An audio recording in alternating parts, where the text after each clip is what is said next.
Hello everyone, welcome to the student. Railway की तरफ से एएलपी के रिगार्डिंग एक बहुत ही इंपॉर्टेंट नोटिफिकेशन आया हुआ है। इसमें जितने भी लोगों ने फॉर्म फिलअप किया हुआ है, अगर किसी का भी फोटोग्राफ्स और सिग्नेचर किसी भी कारण से स्टैंडर्ड फॉर्मेट में नहीं है जो रेलवे ने बोला था, तो उसको एक बार और करेक्ट करने का मौका मिला है। और ये बहुत ही इंपॉर्टेंट है क्योंकि जितने भी लोग प्रिपरेशन कर रहे हैं उसमें से अगर फोटोग्राफ और सिग्नेचर जिनका भी गड़बड़ है उनका फॉर्म रिजेक्ट कर दिया जाएगा, ऐसा रेलवे ने बोला है। और ये पहले भी उन्होंने बताया हुआ था। तो एक मौका और रेलवे दे रही है कि अगर किसी का भी गड़बड़ है और वो लोग तैयारी कर रहे हैं तो एक बार अपना मेल और मैसेज ज़रूर चेक करिएगा, कहीं आपको मेल या मैसेज नहीं आया है।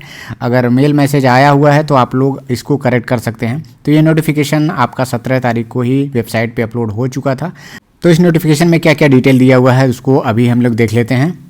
अगर आपके पास रेलवे के प्रीवियस ईयर क्वेश्चन का कलेक्शन आपके पास नहीं है तो आप मैथमेटिक्स का सॉल्व पेपर जो किरण पब्लिकेशन का है, रीजनिंग का भी बुक है, सॉल्व पेपर है, प्रीवियस ईयर क्वेश्चन का कलेक्शन है 8700 इसमें भी क्वेश्चन है।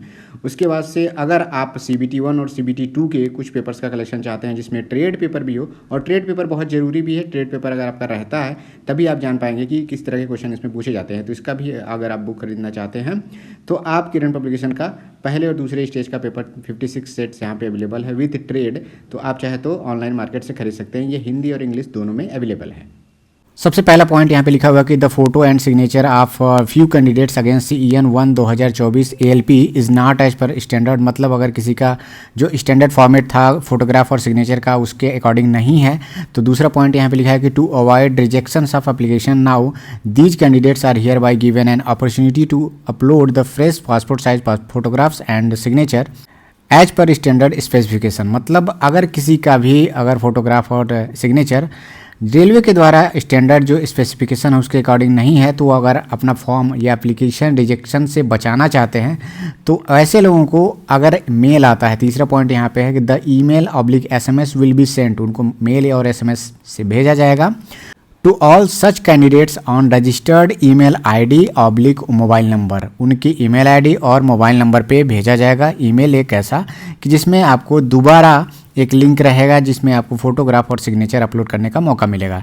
यहाँ पे लिखा गया है कि देखिए the candidate needs to log in the website www.rrbapply.gov.in। इस वेबसाइट पे आप लॉगिन करेंगे विद देयर यूजर क्रीडेंशियल, जो आपका लॉगिन RRB में जो आपको एप्लीकेशन नंबर मिला होगा। After successful login to a link will be available to upload the photograph and signature.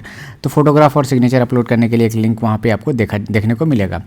5th number point है, बहुत इंपॉर्टेंट है कि लिंक विल बी अवेलेबल। जो लिंक है आपको ये चेंज करने के लिए 27 तारीख की रात के 0 बजे से और 31 तारीख के रात के 23:59 तक अवेलेबल रहेगा। मतलब 27 से लेकर 31 तक आप इसको करेक्ट कर पाएंगे। लेकिन जिनका भी अगर करेक्ट करना है या फिर मेल आता है, मैसेज आता है, तो उन लोगों को मैं कहूँगा कि 27-28 में 2 दिन के अंदर ही आप इस बार करेक्ट कर लीजिएगा।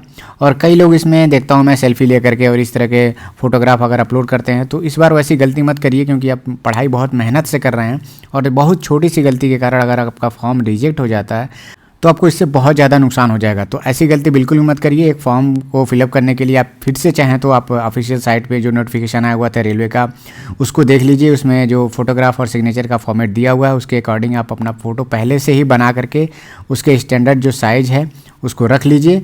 जैसे ही वेबसाइट ओपन होती है 27 तारीख को, उसके बाद से आप तुरंत ही उसे अपलोड करके करेक्ट कर लीजिएगा। 6th पॉइंट में यहाँ पे कहा गया कि कोई भी कैंडिडेट्स अगर 31 तारीख तक अपना अपलोड नहीं कर पाता है, फोटोग्राफ और सिग्नेचर उसमें फेल हो जाता है, तो ऑटोमेटिकली उनका फॉर्म जो है रिजेक्ट कर दिया जाएगा एप्लीकेशन फॉर्म।